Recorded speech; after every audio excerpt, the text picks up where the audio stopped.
Thank you for joining me today. I hope you are doing well. We're going to be getting into our Bible time just momentarily, but I was able to go to a pet store. I know you're saying, well, the safer at home thing, they shouldn't be opening up for you. Well, I know one, and they let me in, and I wanted to buy my kids something special, so I bought them 12 bees. And when they were packaging the bees up into their container, all of a sudden they put an extra one in there. They put a 13th bee, and I said, well, what's that for? The pet store owner said, well, that's a freebie.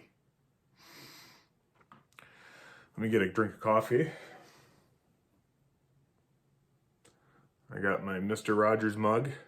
Mr. Rogers helps us to remember to be kind during this time, especially on social media. I've seen some of your posts. I've seen them.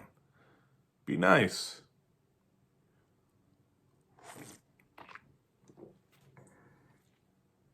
I'm glad for coffee.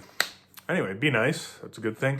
We're going to skip by Philippians verses 15 and 16, or 4, 15 and 16. We're going to head right over to verse 17, because 15 and 16 talks a little bit more about gifts, and 17 kind of wraps up the thought, and I don't want to spend a whole lot of time on it, but the verse says, let me read it aloud. I have it mostly memorized, but the camera makes you nervous. It says, not because I desire a gift, but I desire fruit that may abound to your account.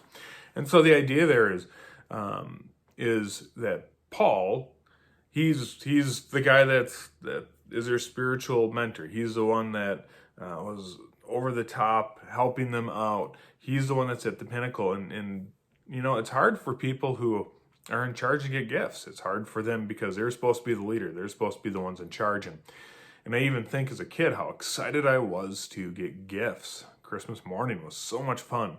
And then when you start having your own children, well then guess what? It's really exciting to see your own children open those gifts. And I would imagine one day it's going to be exciting to see my grandchildren open gifts if I get to live that long. But it's rather exciting to see other people get gifts. It's rather exciting to see other people succeed. But Paul here makes a very good point that we can apply even today.